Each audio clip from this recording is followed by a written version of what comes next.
help you? I'd like to see the man in charge. He's in here.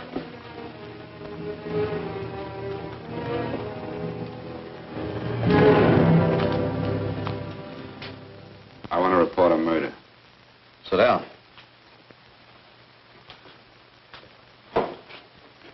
Where was this murder committed?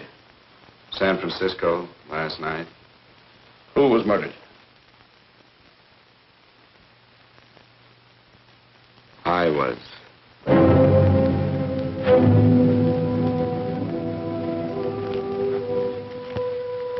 Well, do you want to hear me out or don't you, Captain? I don't have very much time.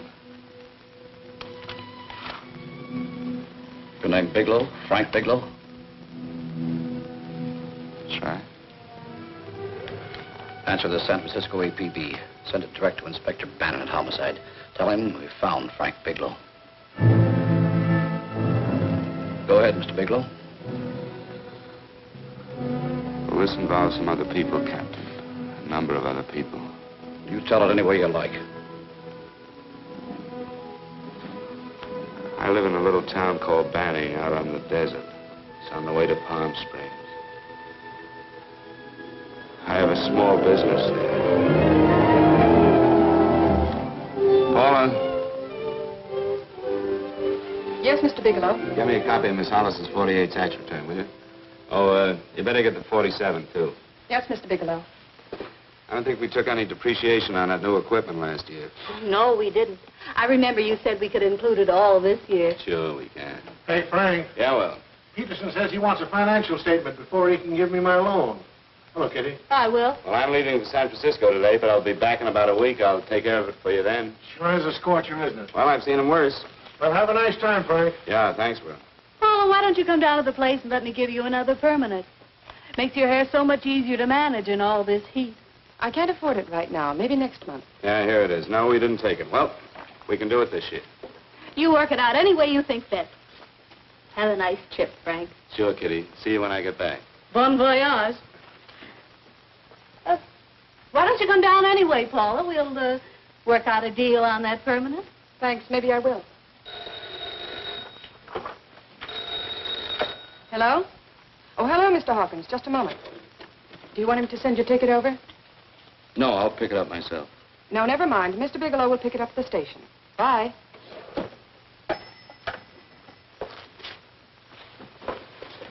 I want to go with you, Frank. Now, Paul, I'm just going on a little vacation. You know that? You want to go without me, don't you? Be gone just a week.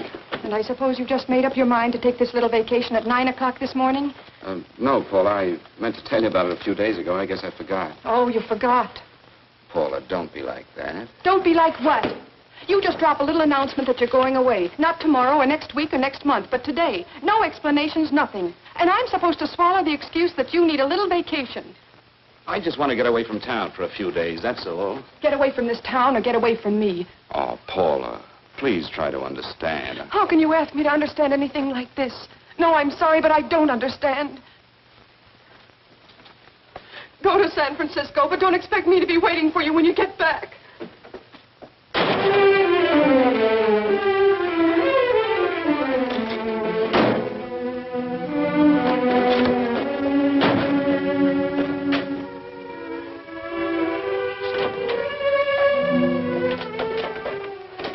Paula, please, Paula.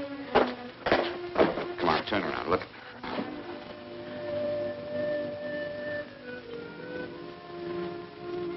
Come here. Why do you do this to me, Frank? Why can't you be honest with me? As honest as I am with you? Do you have to go? I have to go, Paula. I know what I'm doing. All right, go. Go anywhere you like. You can go to blazes for all I care. Paula. Paula. Yes, I know. I'm being foolish. Come here.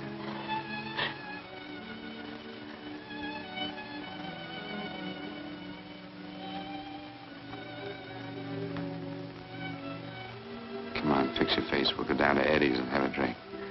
All right, why not?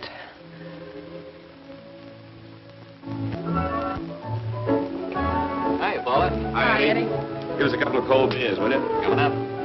Hi. Come on.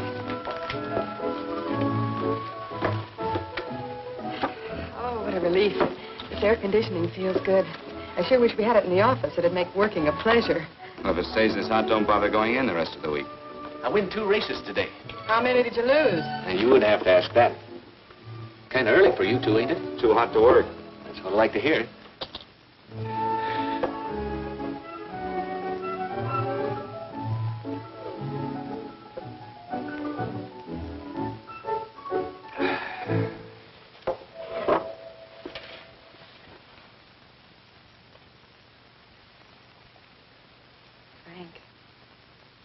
You'll take me with you, won't you?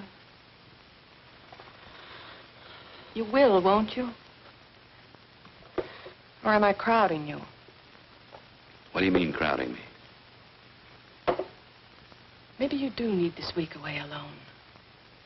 Maybe we both do. I know what's going on inside of you, Frank.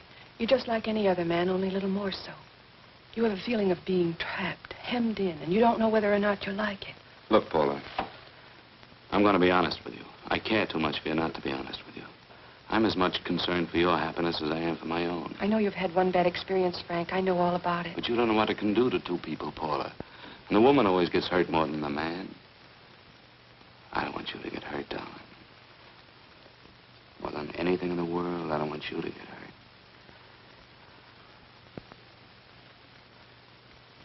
Want to hear some music? All right, Frank. Got a couple of nickels, Eddie? Yeah. This won't bother you, will it? No, next result doesn't come in for half an hour.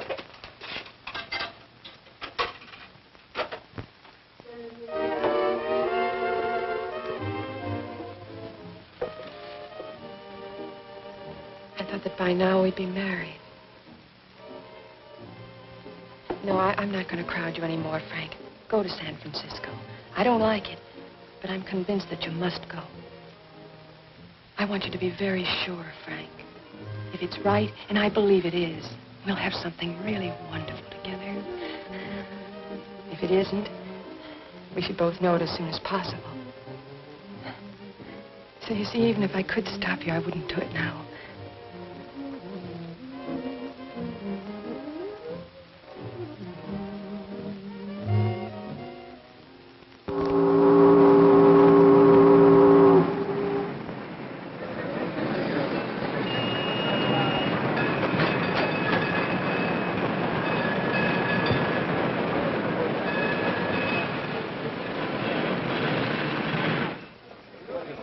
Yes, sir. My name is Bigelow. I have a reservation. Yes, sir.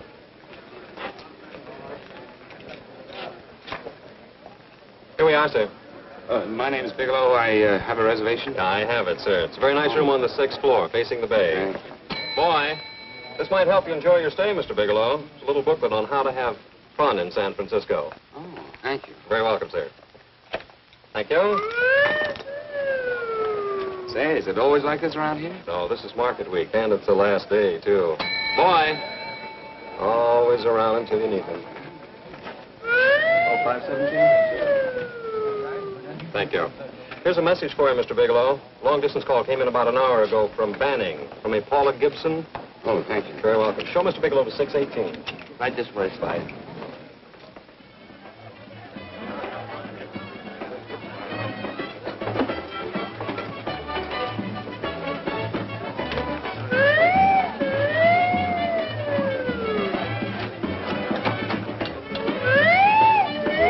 Way, Mr. Bigelow.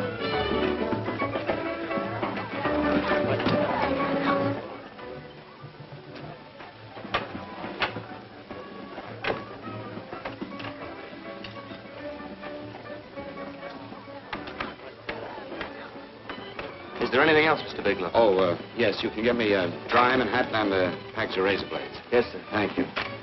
Oh, and you can leave that door open. Hello, operator. I want to speak to Miss Paula Gibson in Banning, California. Yeah, that's right. No, I'll wait. Hello? Hello, Paula. Oh, hello, Frank. How was the trip? Fine, just fine. Having a miserable time, I hope. Well, I don't know. I just got in. What was that? Market week. The place is crawling with traveling salesmen. You know, Charlie Anderson found out that you went away, and he asked me to go out with him. Oh, really? How did he make out? I'm considering it. Is that what you called to tell me? I'll have you know that this call is strictly business, Mr. Bigelow. Did a Mr. Phillips phone you? A Eugene Phillips of Los Angeles. No. He will. He phoned the office 3 times today. Said that he wanted to get in touch with you immediately. He said it's most urgent and imperative that he reach you at once. What did he want? I don't know. But he sounded deep, dark, and mysterious, and quite agitated about something. Phillips. Have we ever done any business with him? Not unless you've been keeping it a secret from me. I looked through all the accounts. Why did you tell him you could reach me here? You know I'm supposed to be on vacation. So you told me. And so I told him, dear heart. But the gentleman didn't seem to respect your temperamental moods the way I do. He was very insistent that he speak to you before it's too late, as he put it. Well, tell him you tried to get in touch with me and I changed my plans and you can't reach me. He won't talk to me. I told him that I was your confidential secretary, but I guess I didn't sound confidential enough. So I told him that he could reach you there this evening. Well, call him back. If it's as important as he says it is, he'll talk to you. Otherwise, he'll just have to wait until I get home. My, aren't we adamant this evening? All right, shall do. And Frank. Yeah? I don't quite know how to say this. Say what? Well, what I want to say is that there's nothing you can do that you ever have to feel guilty about. Oh. Sure. Thanks, Paula. I'll call you tomorrow. Right?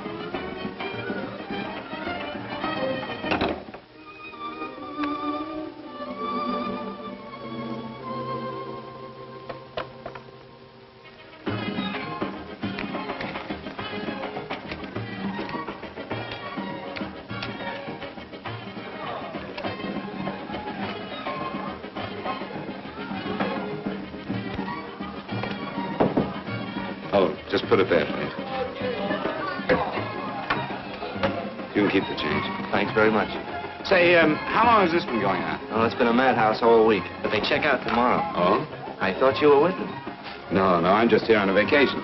Why does everybody come to San Francisco and tear loose? Excuse me. Say, I'm awfully sorry to bother you, but would you mind if I use your telephone? No, go right ahead. I'm just across the hall here. One of the boys is using my phone, and he's been on it for a half hour. I just want to call downstairs. Yeah. Thank you. Room service, please. Hey, things really picked up the last few days, didn't they? You right up much business? Well, I'm not here on business. Oh, room service? It's Mr. Haskell in 617. Yes, that's right. Would you send up 3 more bottles of bourbon and 2 scotch? Yes. Oh, and some more ice, too. Yeah. All right, thank you. You here all alone? Yes, I just got in town. Well, why don't you join us for a drink? Well, I don't want to barge in on your party. Oh, nonsense. It's not a party. Just a few of the boys entertaining some fires. You know, the usual thing. A few drinks and some laughs. It's no party. Come on. Well, Come on. All right. I know what it's like to be all alone in a strange city. I'm Sam Haskell. I'm Frank Bigelow. You think some of these guys never been away from home before? Yeah. Hey, quiet down a minute. Hey, will you quiet down a second? I want you to meet Frank Bigelow. Hello. All right. This is Jane Carlisle. Hello. Bill Welch. How are you, Mr. Wells? Glad to know you, Bigelow. Jane's the prettiest buyer in San Francisco. Oh, hey, I resent that. You don't think I believe him, Elaine? Well, he spreads that from coast to coast. Oh, gee. But it's good for my morale anyway. I'm George Cantwell. Glad to know you, Mr. Bigelow. Bigelow, yes. Right up much business? He's not here on business. Oh? Well, Well, why don't you get the man a drink before he dies of thirst? how about a little bourbon? Well, that's fine. Bourbon it is. Of course, Mr. Wallace. Yes, Mr. Wallace. But, Mr. Wallace, I'll need at least a week in Cleveland to visit all my accounts. I can't figure on being in Philadelphia until the 17th. Eddie, will you get off the phone? I want you to meet Frank Bigelow. How are you? That's his boss. He's been trying for an hour to get his expense account boosted. Yeah, the way this guy holds on to a dollar, you'd think they weren't printing them anymore. Yes, Mr. Wallace. I'm leaving here the first thing in the morning. Yes, sir. Oh, keep your hips loose, Harry, like this. Oh, yeah. How's he doing?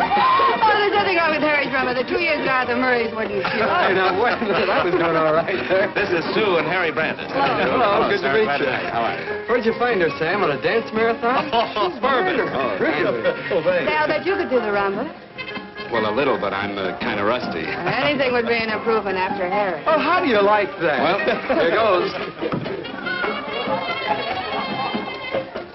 Hey, you're good. Oh, my wife, she's a good dancer, isn't she, Bigelow? Oh, yeah. Fellas, I thought you were going to show us a good time tonight. Is this doing the town? That's right. We practically bankrupt our stores to buy everything you've got. Then you keep us in this hotel room. I agree. This is my last night to howl before I go back to being a dutiful housewife. Well, it looks like we're stuck, boys. This is where we blow all our commissions in one night. And you're coming with us, Bigelow. Oh, no, thanks. You run along. I've got to get unpacked and have dinner. Oh, no, you're not going to get away from me. Now that I found a man who can dance, I'm going to hang on to him.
Place you got here. Wait till we hit the pitch in about an hour. That's when they really go out of their minds. Who's the blonde? Oh, she's one of the chicks that hangs around here. She's jive crazy. Come again? Oh, you ain't hip, pal. Jive crazy means that she goes for this stuff. Just between you and me, I don't get it either, but I gotta listen to it. They're all connoisseurs, music lovers. Me, I like Guy Lombardo. What's the matter with him? Oh, he's flipped. The music's driving him crazy. Come down, Jack. Oh, don't buy me, man. I'm being light.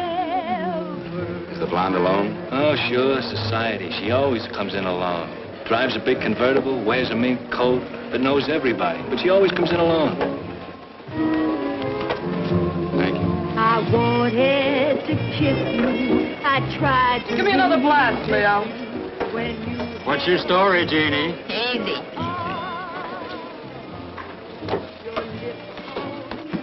Hello. Easy. Dig the fisherman. Oh, that's really silk, isn't it? Can I buy you a drink? Sure thing. Give me a blast, Leo.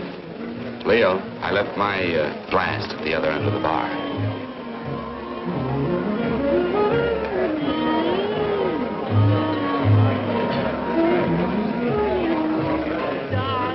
My name is Jeannie.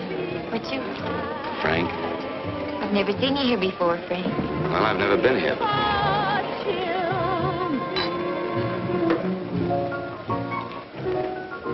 This isn't mine. Mine was bourbon. Well, sure it is. You saw me pour it. Give me a fresh drink. Anything you say. Oh, listen to that piano. Feel those vibrations. You don't get your kicks out of this, do you? I can live without it. Why do you stay here? I don't know. I bet I know. You're lonely in a big city. Why, you don't have to go into a routine with me. I like good company, too.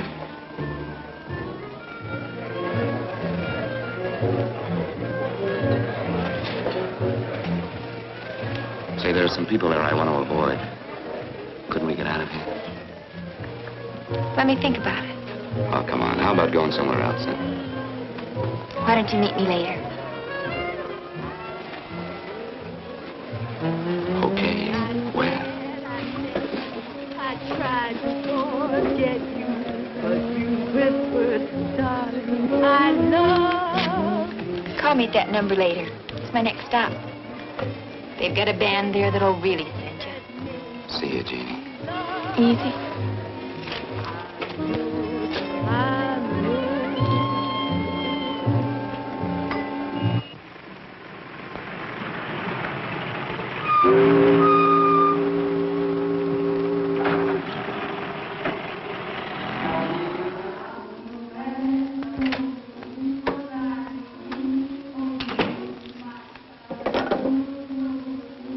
Never mind, operator.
Room service, please. Come in.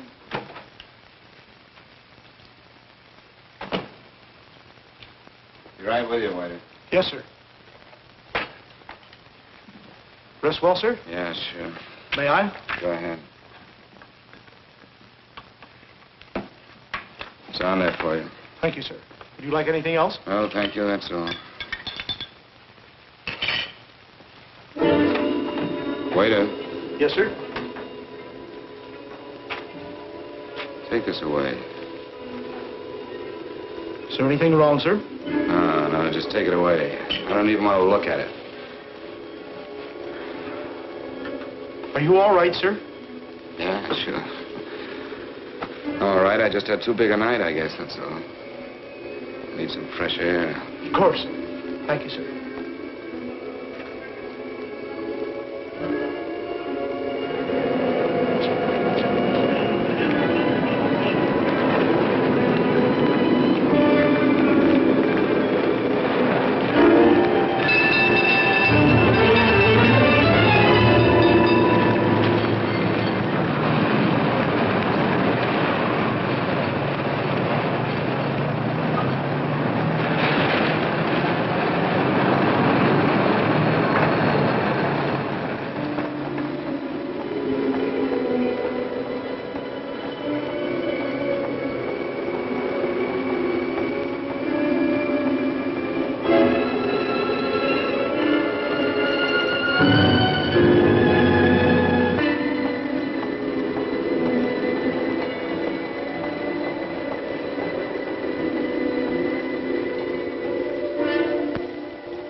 Lungs in good condition.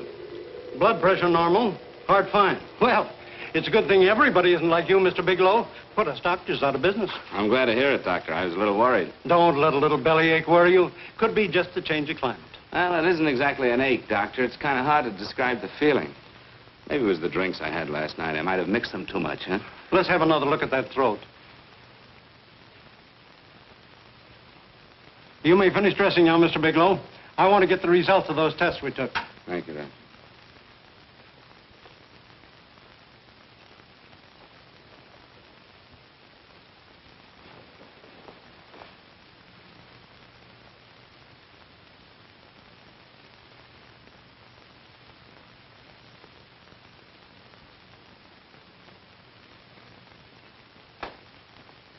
Mr. Bigelow, this is Dr. Schaefer. Hello, Doctor. How are you? Sit down, Mr. Bigelow. According to the information you gave Miss Wilson, you're not married, Mr. Bigelow. That's right. Do you have any relatives, family, anyone in San Francisco?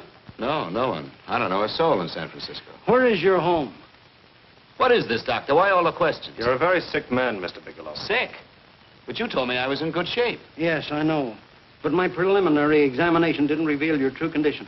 You sound as if it's pretty serious, Doctor. It's extremely serious. I want you to understand that we wouldn't tell you something like this unless we were absolutely certain. Well, of course, of course. You must steel yourself for a shock, Mr. Bigelow.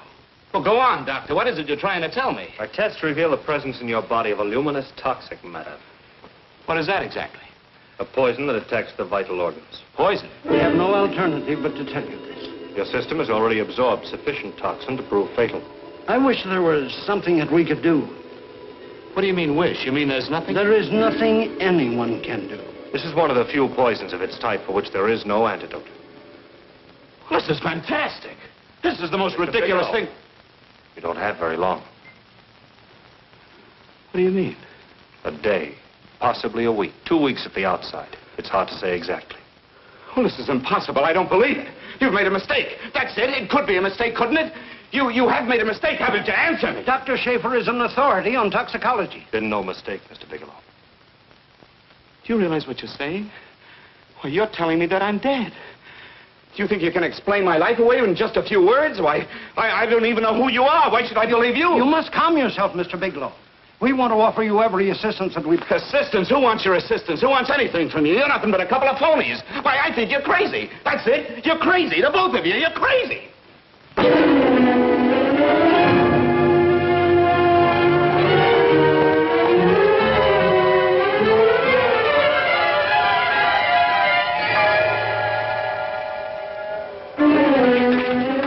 Where's the doctor? You can't come in. Come on, tell me where... You have to go through the before you come Get out here. of Doctor, What's the trouble here? What's the matter with you? Doctor, I want you to examine me for luminous poison. Come right in here.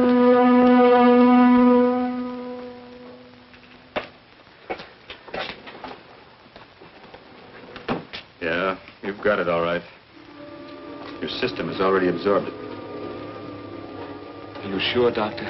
Are you absolutely certain? Couldn't there be some mistake?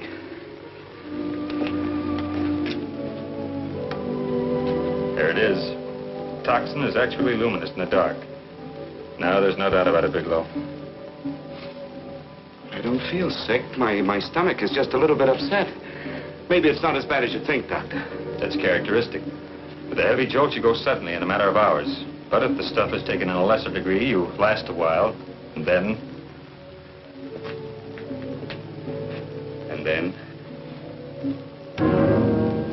Give it to me straight, Doctor. Well, a number of things are involved. The systemic condition of the individual, the amount consumed, exertion. Yes? You won't feel too badly for a while. Then it will happen suddenly. A day, 2 days, a week at the most.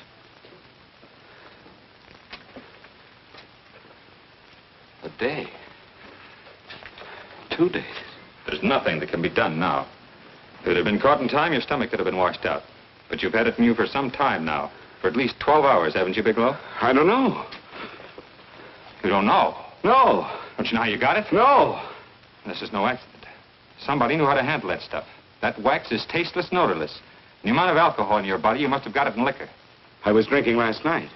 Arrange for your admission to the hospital immediately. Of course, I'll have to notify the police. This is a case for homicide. Homicide? I don't think you fully understand, Bigelow. You've been murdered.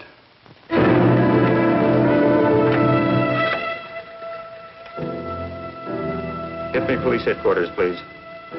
Homicide Bureau.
Open up. Open this door, I tell you. Open it up or I'll break it down. Where are those men? Where are those men who were here last night? I don't know. There are no men here. Please go away. Don't lie to me. Where are they? Mister, this lady just checked in. Those men aren't here no longer. They checked out the hotel early this morning. Checked out? Please go away. I'm sorry. I'm terribly sorry.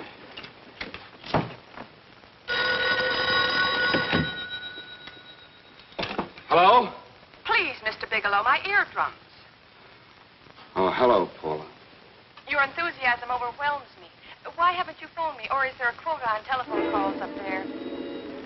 I'm sorry. I've been busy. I'll bet you have. Visiting the museums, no doubt. What's happening up there that's exciting or different? Nothing, not a thing. I'll bet you miss me, but you're too stubborn to admit it. Sure. You know, if you'd like me to come up, I could pack a toothbrush and leave right away. No. Well, you don't have to snap my head off. You could at least make a pretense of missing me. I'm sorry, Paula. Of course I miss you. Listen, Paula, Paula, it's just that I don't feel like talking now. I'll call you later. Don't strain yourself. You phone me sometime when you feel more like talking. Oh, by the way, I called that Mr. Phillips back. Phillips? Yes, you know, the man that tried to reach you. Well, I'm afraid you'll never know why it was so important that he speak to you. His office said he died yesterday. Frank, are you there? Did you hear me? Died? When? Yesterday. So you won't have to bother your little head about him anymore. You can just go ahead and have fun. Paula, what did he die from? Do you know? I suppose he died from whatever people usually die from. Well, didn't they tell you? Don't you know? What are you getting so excited about? You said you didn't even know the man. Listen, where's his office located? What difference does it make? You can't talk to him now. I told you the man's dead. Paula, will you stop talking so much and tell me where his office is? All right. It's the Phillips Importing and Exporting Company, Bradbury Building, Los Angeles. Bradbury Building, Los Angeles. That's right. Say, this is really a switch. Listen, if you want to reach me, I'll be in Los Angeles. Are you out of your mind? I'm sorry, Paula. I've got to hurry. Wait a minute. Where in Los Angeles? The Allison Hotel. Goodbye, Paula.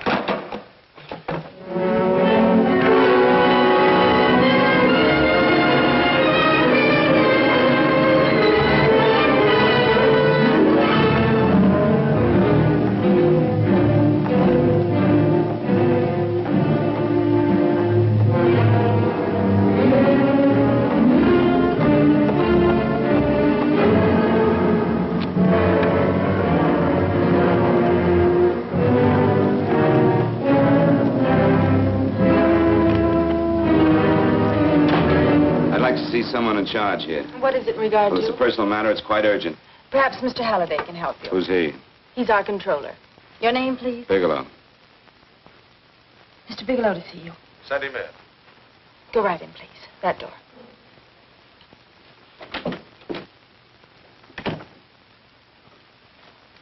Mr. Bigelow? How are you, Mr. Halliday? What can I do for you? Well, Mr. Phillips phoned my office several times yesterday. I'd like to find out what it's all about. You know Mr. Phillips died yesterday? Yes, I know. Well, I don't understand. If he phoned you, didn't he tell you what it was about? Well, he didn't speak to me. I wasn't in my office at the time, and he wouldn't tell my secretary. Well, I'm afraid I can't be of much help, Mr. Bigelow. I've no idea why Mr. Phillips tried to reach you. I'm sorry you had to make the trip for nothing. How do you know I made a trip? I didn't say anything about making a trip. I merely said he phoned my office. My office could be here in Los Angeles. Miss Foster,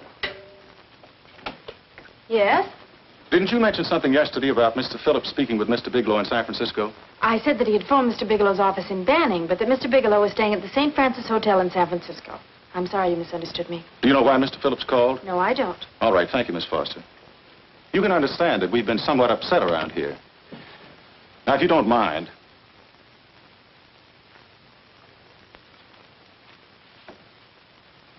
Did Mr. Phillips have a wife, family, anyone that could help me? you can't intrude on people at a time like this just to satisfy some curiosity. It isn't just curiosity. Then I suggest you wait a week or so. I can't wait. Well, I'm sorry you'll have to. Well, there's always a phone book. You're a pretty aggressive fellow, Bigelow. Are you quite sure that this is as important as you make it appear to be? It's important. Mrs. Phillips lives at the Sunset Arms Apartments. Thank you. I needn't tell you she's under a strain. I suppose you're capable of using a little more tact with her than you demonstrated with me. I think I can handle it. By the way, what was the cause of Mr. Phillips' death? Suicide. He leaped from the balcony of his apartment.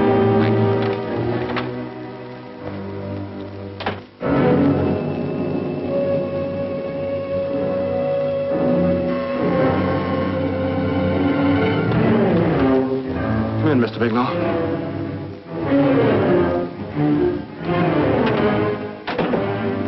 I'm Stanley Phillips, Eugene's brother. Halliday phoned that you were coming.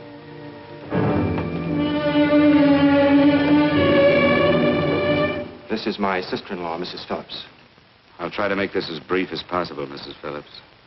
I'm afraid I can't be of any help to you, Mr. Bigelow. I haven't the slightest idea why my husband wanted to speak to you. Well, I guess Halliday covered just about everything. Did your husband ever mention anything about me, Mrs. Phillips? Anything at all? No, I can't recall Eugene ever having mentioned your name.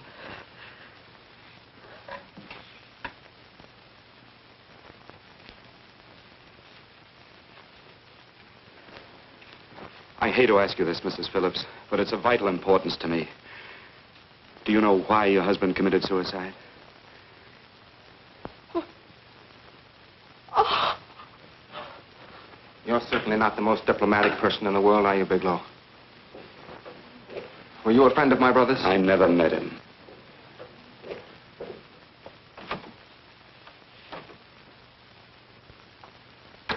My brother was in a jam, a pretty bad jam. He was arrested 2 days ago. He sold some iridium to a dealer by the name of Majak. It's a very rare metal, very costly. Anyway, the iridium turned out to be stolen. He was released on bail yesterday, but he faced a pretty stiff prison term. Men have committed suicide for less. Yes, I know. That's how the police feel about it. What puzzles me, though, is this crooked deal. Knowing Eugene, you wouldn't say he's the type of man to be mixed up in anything like that, now would you? I told you I never met him. That's right, so you did. Now, what's this all got to do with you, Bigelow? I don't know. Let's come clean with each other, Bigelow. Surely you must have some idea why my brother was so desperate to contact you. I have no idea. That's odd. Then how could it be of such vital importance to you? Well, you seem to know the answer to everything else. Maybe you know the answer to that one, too.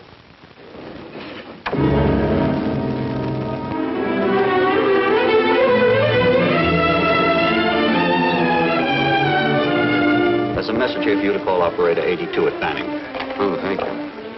Show Mr. Bigelow to room 821. Say, would you have the operator put this call through to my room right away? I'll take it up there. Thank you. Hello, operator. I'll call you if I need anything. Thank you, sir. Hello, Paula? Well, Sinbad, I'd just about given you up for lost. Do you mind telling me just why you rushed down to Los Angeles?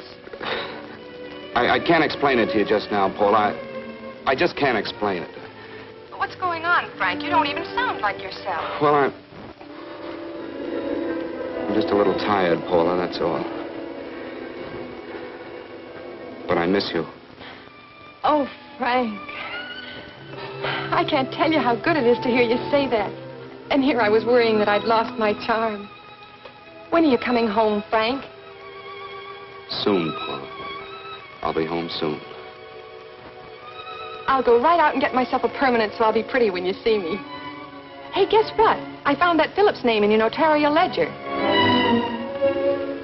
Notarial ledger? Yes, of all places. I remember now I made the entry myself. You had notarized a paper one morning before I came to work. What kind of paper was it? A bill of sale for a George Reynolds made out to Eugene Phillips of Los Angeles. So you see, I was right. We hadn't done any business with Phillips, only indirectly. What was the bill of sale for? A shipment of iridium, whatever that is. Iridium? You mentioned at the time that this fellow Reynolds had made some kind of a deal in Palm Springs, and he stopped in your office early in the morning on his way north to have it notarized. Wait a minute.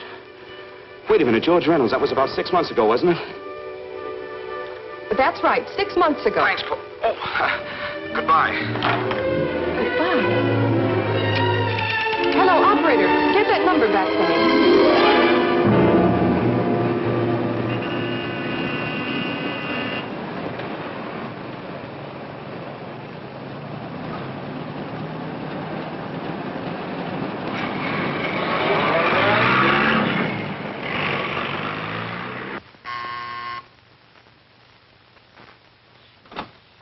I've got to talk to you, Mrs. Phillips. Please, go away. I want to be left alone. But I found out why your husband wanted to see me. It was in connection with a bill of sale. Come in. Thank you. What do you know about a man named George Reynolds? George Reynolds? Yes. Why, that's the man my husband claimed sold him the iridium. And what did Reynolds claim? Reynolds disappeared. Yes? About 2 months ago, my husband grew suspicious that something was wrong. Since then, he tried in every way to locate Reynolds, but could find no trace of him. But I don't get it. Your husband could have proved he made a legitimate deal by showing the bill of sale he got from Reynolds. Then there was a bill of sale? Yes, of course there was. My husband swore there was, but at the time of his arrest, he couldn't find it. It was mysteriously missing. Well, then, if your husband could have shown proof, it would have been George Reynolds who would have faced the prison term. Eugene was convinced that Reynolds had stolen the bill of sale. He was the only one who had reason to eliminate evidence of the transaction. Thank you, Mrs. Phillips. Thank you very much. You've been very helpful. Oh, if you'd only come sooner, Mr. Bigelow. My husband might be alive today. I know.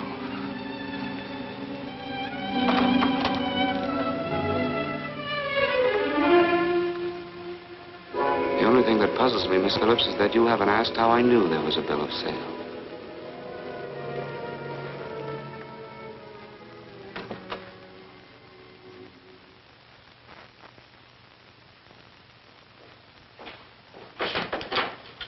Mr. Holliday isn't in. He should be back shortly.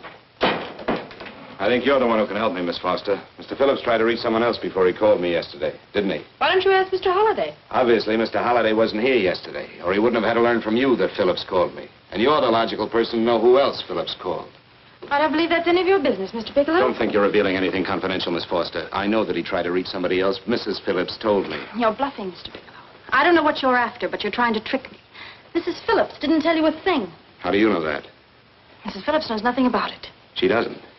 Well, why wouldn't she? Wait a minute. I was talking about George Reynolds. Who did you think I meant? Just who is it that Mrs. Phillips doesn't know I about? told you before, that's none of your business. All right, young lady, I'm going to give it to you straight. Phillips was murdered. Murdered? I don't believe you. He told me because he needed me to clear him. Phillips was innocent. Innocent men don't have to jump out of windows. Murdered? Just who are you trying to protect, Miss Foster? Why are you so afraid to tell the truth? I'm not protecting anybody. I haven't any more to say. All right, young, listen to me. This thing is going to explode wide open. If you've got nothing to hide, you better start talking. Or maybe you are mixed up. No! Well, then, come on. Mr. Phillips called Marla Rakubian. He went to see her yesterday morning. Who's Marla Rakubian? She's a model. She and Mr. Phillips used to be quite friendly, but he hadn't been seeing her for quite some time. Come on. The last couple of months, he'd been trying to locate her and finally learned where she lived yesterday morning. When he returned from seeing her, he was terribly upset and excited. That's when he had me put in the calls for you. When he couldn't reach you, he went home. The last time I saw him alive. Give me Marla Rakubian's address. I don't think Mr. Phillips realized I was aware of his friendship with Marla Rakubian, and out of respect for him, I never intended to tell anybody. I had no idea that she had anything to do with the trouble he was in. I admire your discretion, Miss Foster. You know, you must be pretty friendly with Stanley, Miss Foster. He knew how desperately his brother tried to reach me yesterday, and he wasn't even here at the time. And now you seem to know all about what happened in Mrs. Phillips' apartment.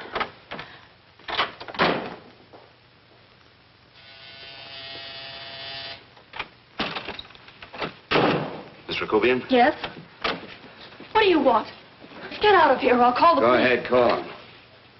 Oh, go ahead, call him. Going on a trip, huh? Yes, going away for the weekend. Sailing for Buenos Aires tomorrow, some weekend. I'll send you a postcard. Now get out of here. Who are you going with, George Reynolds? Never heard of him. I suppose you've never heard of Eugene Phillips either. Just who are you? What do you want? Never mind who I am. Where's Reynolds? I told you I don't know him. Now will you get out of here and leave me alone?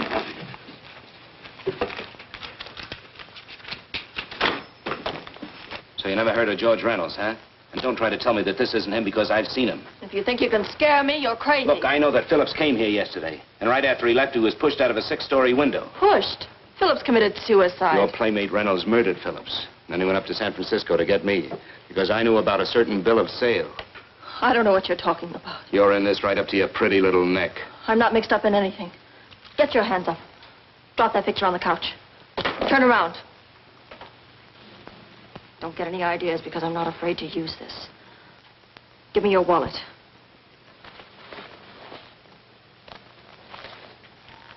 Frank Bigelow, Hotel Alex. All right, now where's Reynolds? I don't know. I don't know where he is. Is that what you told Phillips yesterday? I told him exactly what I'm telling you. I haven't heard from him in months. Yeah? You're mighty careful of the picture of a man you haven't heard from in months. What does the Ray stand for? It was a pet name. Do you mind? Oh, it sounds very cozy, Miss Rakubian. You and Reynolds call each other pet names while you make a sucker out of Phillips. Phillips made the deal because he wanted it. Yeah? I'll bet you weren't above using what it takes to help make him want it. Who's paying for this trip? I am. Really? A first-class trip to Buenos Aires on a model salary. Don't make me laugh. Since you and Reynolds aren't seeing each other anymore, you don't mind if I keep this to you. If I were a man, I'd punch your dirty face in. You know, I really believe you would. Oh, I almost forgot. Your tickets. Don't be surprised if I'm there to see you off.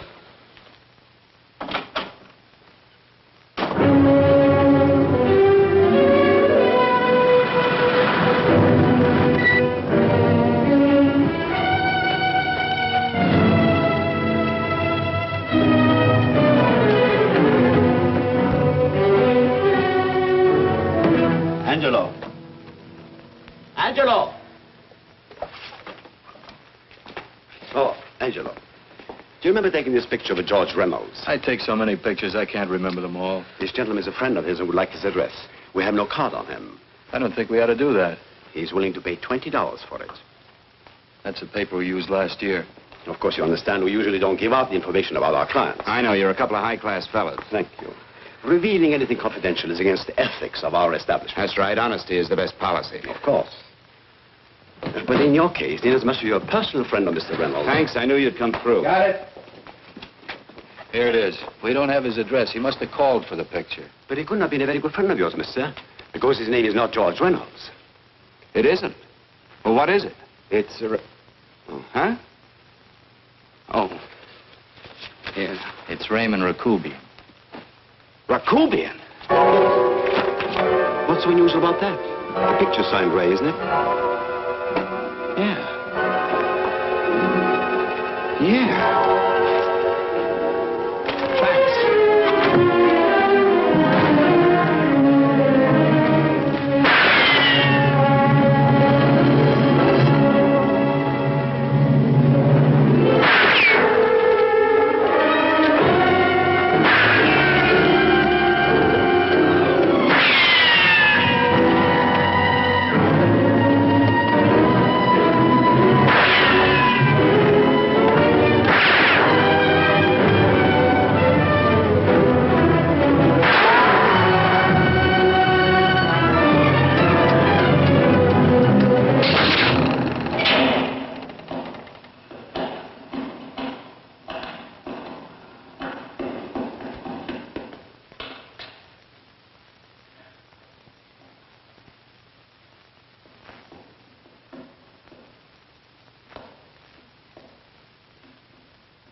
Your lips called me baby, then I thought that maybe love.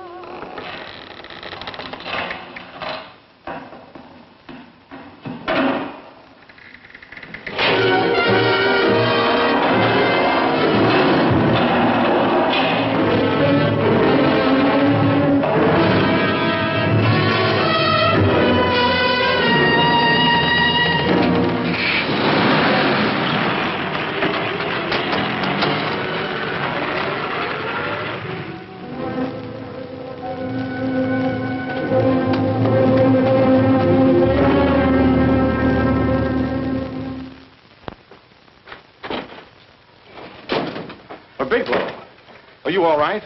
Can I get you anything? No, thanks. Do you know this man? No. No, I don't think so. Are you sure you've never seen him? I'm quite sure. Does the name Raymond Rakubian mean anything to you? No, I never heard of him. Why? He also uses the name George Reynolds. This is Reynolds? That's right. Well, where can we find him? That's what I want to know. Tell me something, Halliday. You're the controller here.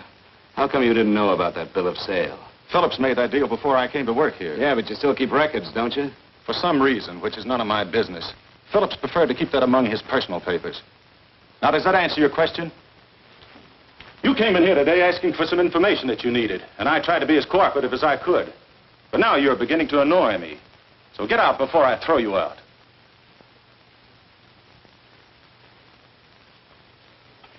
You know, you really frighten me.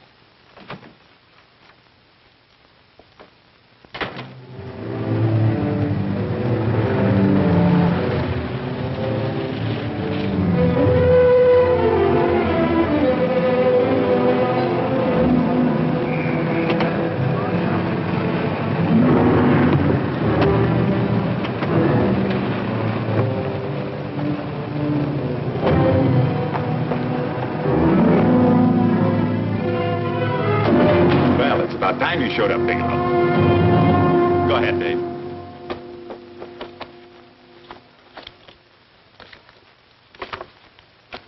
Real cute, ain't you, Bigelow?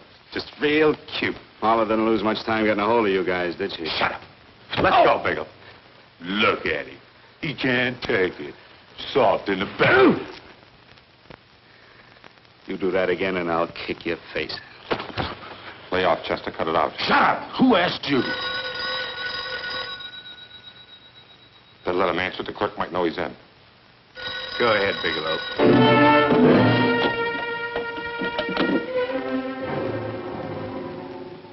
Hello? Frank. Frank, why did you hang up on me? I've been trying to get you for hours. I'm sorry, Paula. I was in a hurry. Well, don't be in such a hurry this time. You didn't give me a chance to finish what I had to say. What's the name? I wanted to tell you that McGowan was in hollering his head off because you didn't go over the books. Tell McGowan to get another auditor. Sure. Sure, I'll just do that little thing and lose the best paying account we've got. Do as I tell you, Paula. Frank, are you drunk?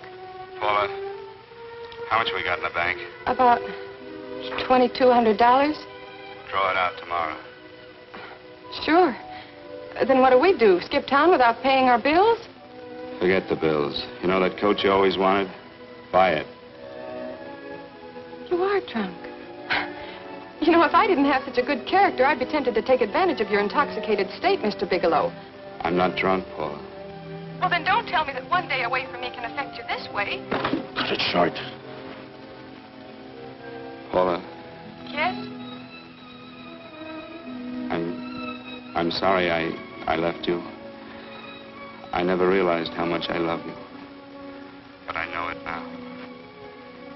Oh, Frank, darling, I love you too so very much. Please come home. I miss you terribly. I said cut it short. I'd just love to let you have it, Bigelow. Let's go, Chester. This guy's kept us waiting long enough now. Walk in front of me, Bigelow. And keep your mouth shut. If you so much as look cross-eyed at anybody, I'll blow the back of your skull out.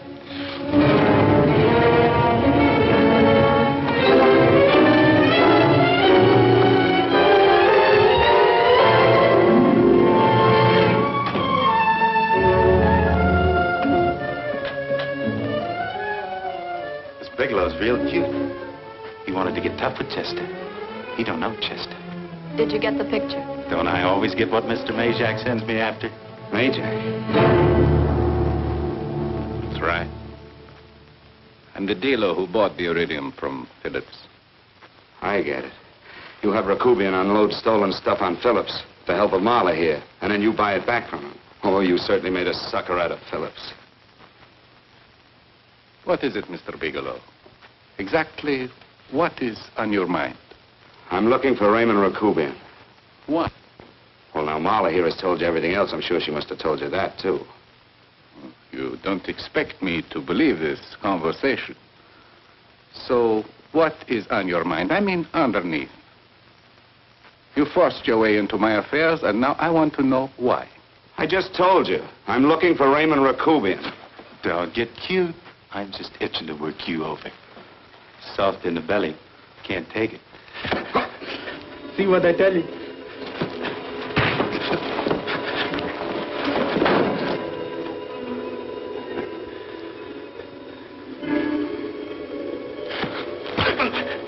Can't do that to Chester. I'm gonna blow your guts out. Easy. Lay off, Chester, not now. Look at him. He's so scared of Chester, he'd talk now. He's not afraid, Chester.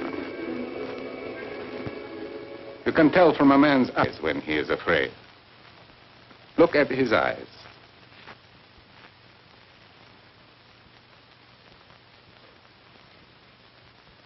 Oh!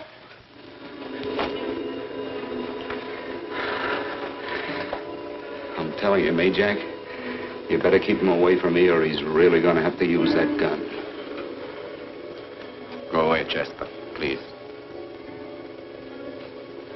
Do what I tell you, my boy. Please.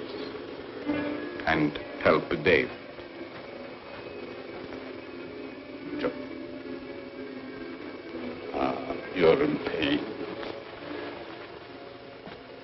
is an unfortunate boy. He's psychopathic. He's unhappy unless he gives pain. He likes to see blood. Come with me, Mr. Bigelow.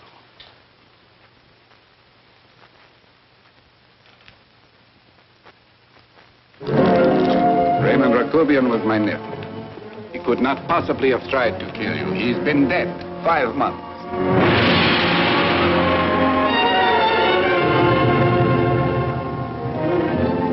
I'm afraid you have been sidetracked. Provided it is true that somebody made an attempt on your life. Somebody made an attempt again today. I had no reason to kill you, believe me. What do you mean you had no reason? I notarized a certain bill of sale. You notarized the bill of sale for Reynolds, not Rakubian. What I told you was true. I had no reason to kill you. That's a closet, Mr. Bigelow. And under other circumstances, you could go home now. But now you present a problem. You know too much, and I am in danger. Chester! Suppose I were able to prove to you that I only want to find the person who tried to kill me. And I won't cause you any trouble. You know I can go to jail for 10 years for this little business. 10 years. At my age, that's my life. That means my entire life. With my life, I do not take chances. I am sorry, believe me. You want Joe to go with you? No. Just Bigelow and me. And baby Meg's three. But Major. Goodbye, Mr. Bigelow, and forgive me. Let's go, Bigelow. I guess you won't be there to see me off.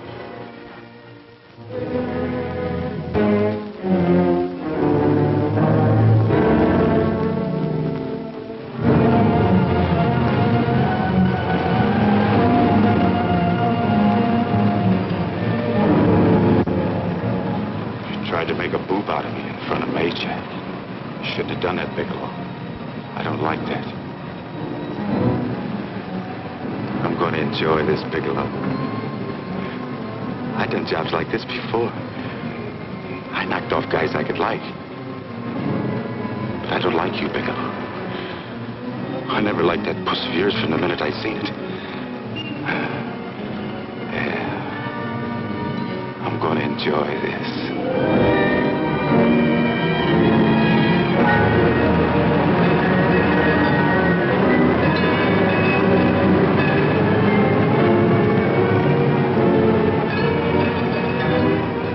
Scared yet, are you, Bigelow? But you'll be scared. Good scared. I think I'll give it to you in the belly. You don't like it in the belly?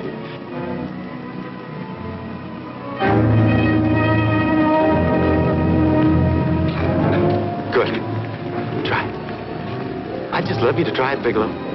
Why don't you try it? Go ahead.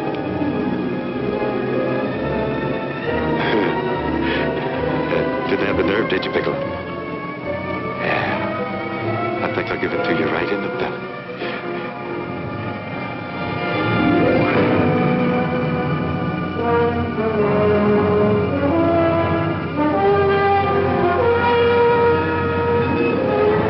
It takes longer when you get it in the belly. It's nice and slow. That's the way I want to see you go, Bigelow. Nice and slow.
right. Yes, I'm all right, Paula, but what are you doing here? How did you get here? Freddie Ross threw me down. I had to come. I had to see you. You shouldn't have come, Paula. You shouldn't have. What is it, Frank? You're in some kind of trouble. I know it. Look at you. You're a sight. Your clothes look as if you've slept in them. Are you ill?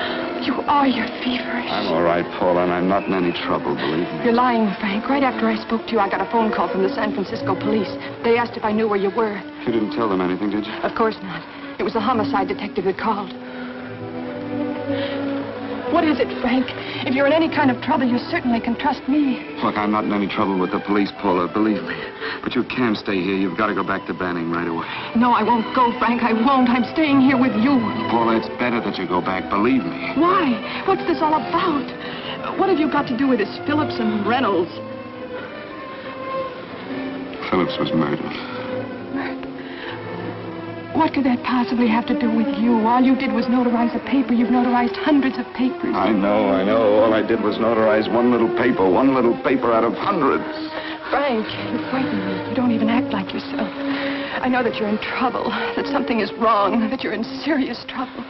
You frighten me, Frank. Oh, don't be frightened, Paula. Don't ever be frightened of anything again. Will you promise me that? I love you so much, darling. More than you seem able to understand. Oh. I never really knew happiness until I loved you. Sometimes when I used to be afraid that you weren't sure how you felt, I tried to hold back, but I couldn't. Losing you would have meant losing everything. There would have been nothing left. Don't, Paula, don't. Now I'm afraid again. Somehow I feel that I'm going to lose you, but there's nothing I can do about it. I feel so helpless. You're leaving me out of something. Tell me, Frank, what is it? Give me a chance to fight back. Just give me a chance, please. You do love me, don't you? Oh, yes, Paula, I love you. I never was more certain of anything in my life. I wasn't sure before. I was a little blind, I guess, but believe me, I'm sure now. Can you understand that, Paula? I understand. A man can be like that, Paula. Something has to happen. It can be a big thing or a little thing, but it can make him realize how much someone means to him, how much he really loves her. Oh, and I love you, Paula. More than I ever thought it possible to love anyone in the world, I love you. Then why won't you tell me about this trouble you're in? Why won't you try to let me help you? You can't help me, Paula. You don't want my help. Oh, Paula, there's nothing you can do. Will you believe me? So will you please go home, please? No, Frank. I won't go. I know you're in trouble. I can't leave you like this. All right, Paula, look, wait for me in the lobby of the hotel, and I'll be back for you soon, I promise. You promise? You're yes, sure? Paula, I promise. Is that a new outfit? Yes. Oh, that's beautiful.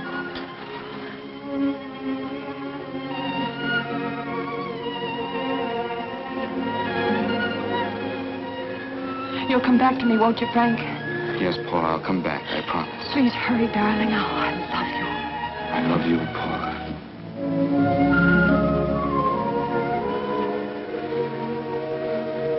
Goodbye, Paula.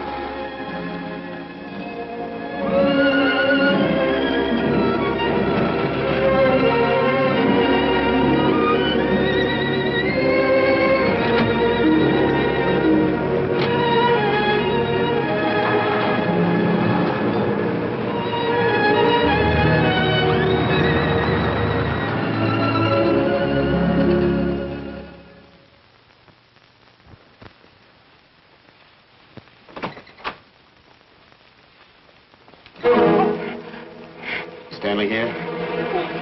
You sure? All right, get in there.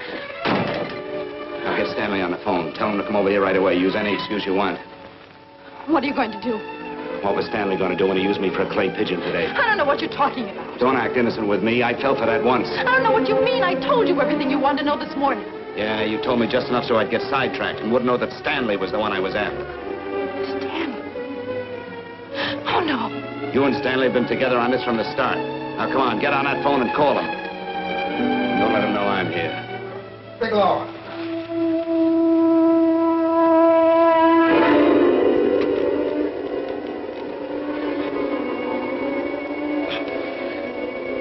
You've been sidetracked, all right. But it was the poor bereaved little widow who did it. Miss Foster found this letter this afternoon. It's in my brother's desk at the office. It's postmarked 2 years ago. It isn't exactly the kind of a letter that a married woman gets from a casual friend. I'm sure my brother wasn't aware that they were so well acquainted when he hired Halliday.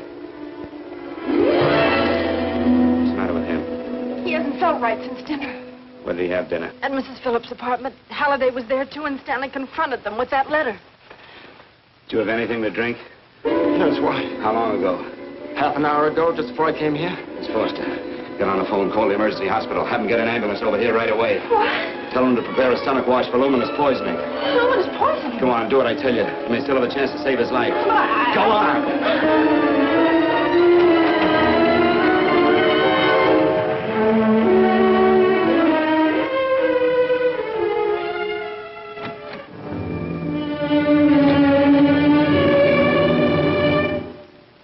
George Reynolds, Mrs. Phillips. He's been dead for 5 months. And he didn't steal the bill of sale. No, he didn't. But you could have stolen it. How dare you? You knew who I was when I came here today. But you were surprised to see me alive, weren't you? But I'm not alive, Mrs. Phillips. Sure, I can stand here and talk to you. I can breathe and I can move. But I'm not alive. Because I did take that poison. And nothing can save me. What are you going to do? If I kill you now, I have nothing to lose. No, you've got to listen to me. You've got to give me a chance. But I didn't have a chance. It was Halliday. Believe me, it was Halliday. He made me steal the bill of sale. He planned everything. What about this letter? Your husband knew about you and Halliday. He found it only yesterday. He accused Halliday. They fought, and Halliday pushed him over this balcony. And why me? Why did he want to kill me? Because you could have proved there was a bill of sale, that my husband had no reason to commit suicide. Halliday was desperate. After he killed my husband, he found out about the phone calls to you. He thought you spoke to him, that you knew enough to involve him.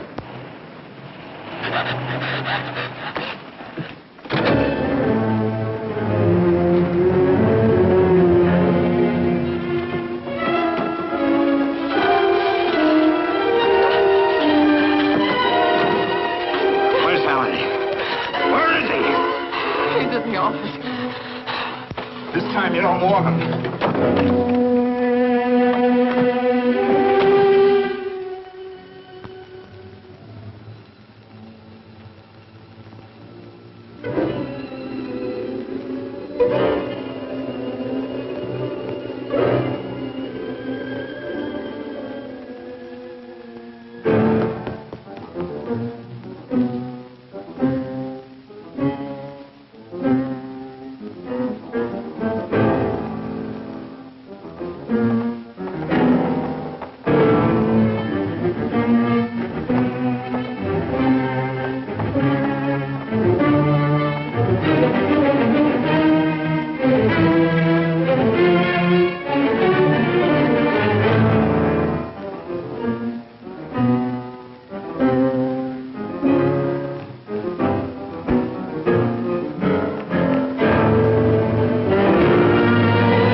on now. Let's get going. Come on.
All I did was notarize a bill of sale.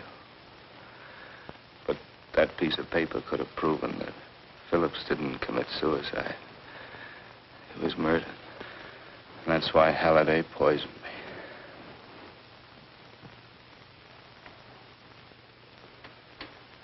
me. Would you?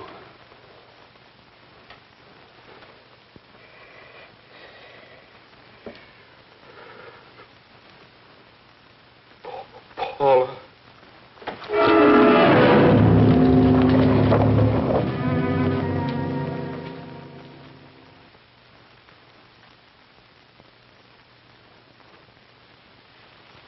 Call the morgue.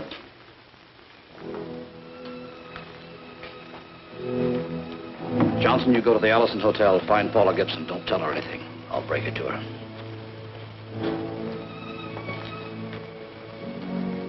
How shall I make out the report on him, Captain?